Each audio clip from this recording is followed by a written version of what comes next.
Hello, and welcome to Around and About Chattanooga. I am your host, Michael Edward Miller. Today is Thursday, June 12th. And in our first segment today, we're going to hear about vintage baseball, and I mean really vintage baseball. In fact, the Tennessee Association of Vintage Baseball takes America's favorite pastime back to its roots with rules from 1864. On Sunday, June 15th, Father's Day, 4 teams from the association are going to be at Historic Engel Stadium for a vintage baseball doubleheader. In this segment, WUTC's Rabbit Zilke speaks with one of the founders of the Tennessee Association for Vintage Baseball, who's going to be playing this Sunday in Chattanooga. Trapper Haskins plays baseball a bit differently than your average recreational league. He is captain of the Franklin Farriers Club and the vice president of the Tennessee Association of Vintage Baseball, a group of athletes and enthusiasts that play the game by the old rules. My first exposure to it was when I was living in Michigan. I saw a flyer on the door of the library, and it just caught my eye, being a guy that's into, really anything old. I like old music. I like old furniture. I love history. So the poster caught my eye, and I went out to a sort of a training camp that they were having in Michigan to recruit players. And just the scene struck me. We're playing a game that everybody recognizes as baseball, but there are slight differences that make it its own sport. The vintage rules are more of a gentleman's game as opposed to some of the affectations of modern baseball players. Absolutely. That was one of the things that drew me to it, is if you want to see players argue within their team, if you want to see players argue with the umpires on the field, if you want to see them kick dirt and act like kids, there's a million different places you can go see that, from a professional stadium to a little league field. And the vintage game really stresses not only the vintage rules, but the vintage customs and the attitudes that were brought onto the field. And by that, I mean just the gentlemanly attitude that the players were really expected to adhere to in the 1860s, and we expect the same thing of our players. And I've been really, really, really pleased with the guys that we've got. They come out there to play as athletes, but they also come out there to play the game with a different approach, a different attitude than some of us have been taught ever since Little League. Trapper played Little League as a child and Church League softball as an adult until he found vintage baseball. Quite honestly, I was a little disappointed with the attitudes on the field, even in Church League softball, where you would not necessarily expect the level of win at all costs that you sometimes get on those fields. So I played a few years playing in that arena. Then when I was exposed to vintage baseball, I was just sold. It sort of brought my passions of history and baseball together. We all sort of encourage each other. I play first base now, and somebody hits the ball really well, and if they get on base, I shake their hand and tell them well struck. What's the biggest, most obvious difference between the vintage baseball and modern baseball?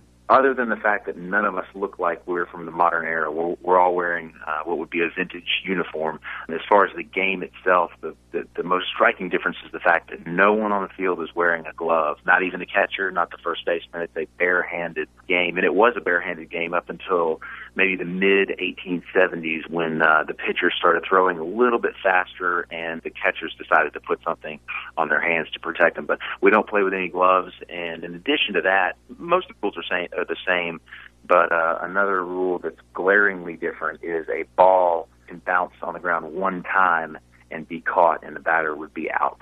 If you're a fielder, you don't have to catch the ball on the fly, as they say, out of the air. When you come to Chattanooga, now this is going to be a doubleheader. Where are the 4 teams that are going to be playing coming from? We've got 8 teams statewide. 6 of them play in the mid-state here in the Nashville area, and there's 2 that are from East Tennessee. The 4 teams that are going to be at Historic Engel this weekend are going to be Franklin Farriers out of Franklin, Tennessee, the Nashville Maroons, the Oak Hill Travelers, which is a small community between Franklin and Nashville, and then the Highland Rim Distillers. They are sort of the North Nashville. They play in Goodlettsville. So they'll all be sort of Nashville metro teams that are coming down there. And I can't stress highly enough how excited all of the players are to come down and play in such a historic venue. It's going to be a really, really fun Father's Day weekend for a lot of us. The association is a relatively new organization. Do you plan to expand more into Eastern Tennessee? There were 2 teams last year. We started with the Franklin Farriers and the Nashville Maroons. Our hope was to double it the next year. We wanted to have 4 teams. We got so much interest last year that we had enough players to form 8 teams. Again, that was 6 in the Mid-State and 2 in East Tennessee. And so our expansion plan is pretty conservative, but if there's folks in an area demonstrating an interest in forming their own team, as an association, part of our mission is to spread the game of vintage baseball. But as long as there's interest in an area, we'll work with that area to see what we can do about bringing a team to their area. Based on my understanding of some of the rules, the ball itself is a bit different than a modern baseball. And the bat could be different as well. Do you have your own equipment, or are you using a version of a modern equipment? No, we are using vintage equipment. Now, if you saw the bat and you saw the ball, you would immediately recognize it as a baseball bat and a baseball. But there are differences. The baseball that we use has a different stitching pattern on there. The ball is slightly larger, but the components are the same. It still has India rubber at the core. It's still wrapped in yarn and covered in leather. So the components are the same. The style of it's just a little bit different. The same with the bat. It's the same component. It's made out of ash wood. In fact, we've got a bat maker in Murfreesboro, Tennessee, Smacker Bat Company. They are a sponsor of the league, and we get all of our bats through them. They're made of ash. They look a little bit different. They've got stripes painted on them. The lengths and the shapes of the knobs vary a little bit. And the vintage bat is just a little bit narrower than a modern bat. It's going to be 2 3/4 inches. The 1864 rule book constrains the bat to 2.5 inches. So we're playing with a slightly narrower bat in the vintage game. Does the crowd respond pretty much like they're just at a regular baseball game? They do. It's fantastic. We've played some games at Bicentennial Mall downtown Nashville, and we've counted 350, 390 people, 400 people out at the park. We see a lot of the same faces. A lot of people bring their families out each and every time. And a few of them have T-shirts. They'll make signs, and everybody's sort of got their favorite player that they cheer on. But the fans respond really well to it. If there's a component of the game that they don't understand, or there's something that they need some clarification on, we have an open bench policy, meaning anybody in the audience can feel free to approach the bench and talk to any of the players and clarify a rule that they may have missed or some sort of confusion. So we're happy to engage the spectators and explain things to them in a way that helps them enjoy it more. There really wasn't any kind of PA system around during the time. So do you have announcers with megaphones, or how is that happening? That's exactly what we have. There's a little bit of ceremony before and after the game. Nowadays the players just take the field and there's rock music playing on the stereo. But back in the day, there wouldn't have been movie theaters for competition, computers for entertainment competition. So the town really came out and made an event of it. And what we do is we line up both teams from first to third base, and the captain of the home team will take exactly what you're talking about, a megaphone, and engage the audience and explain to them this new game of baseball and briefly what they're going to see, and the players have a chance to introduce themselves. Is there anything you would particularly want to say that sets the vintage baseball off for you? What makes it so special to you? What makes it special to me is just the game of baseball in general, just the cadence and the choreography. I mean, it is a beautiful game.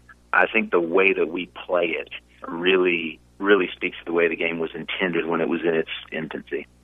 Would like to invite anybody out there listening to visit our website. It's TennesseeVintageBaseball.com. Again, that's TennesseeVintageBaseball.com. And all of our games at all of our venues are free to the public. So we encourage people to bring the family out and check out a game with no spitting, no swearing, and no gloves. Jana John is the executive director of the Engel Foundation, an organization that is preserving and revitalizing Engel Stadium. The foundation invited the Tennessee Association of Vintage Baseball to Chattanooga to engage the community and celebrate the history of the stadium and the sport. The vintage baseball matches, and they were called matches, will take place on Sunday, Father's Day. The first match is at noon, and the second is at 2:30. The matches are free. We will have concessions there. Sticky Fingers will be on site. And the proceeds from concessions will go to the revitalization of the ballpark. On Monday, the Southern League All-Star Home Run Derby will take place at Engel, and the Lookouts are going to host that. And the admission for that is $5, and that starts with a fan fest at 5 o'clock, and I believe the Home Run Derby starts around 7. To learn more about Historic Engel Stadium, visit the web at engelfoundation.com. For more information about vintage baseball, go to TennesseeVintageBaseball.com. The doubleheader this Sunday begins at noon. You're invited to bring blankets to sit on the field at Engel Stadium or find a comfortable spot in the stands. The Vintage Baseball doubleheader will take place come rain or shine. This event is free and open to the public. For WUTC's Around and About, this is Rabbit.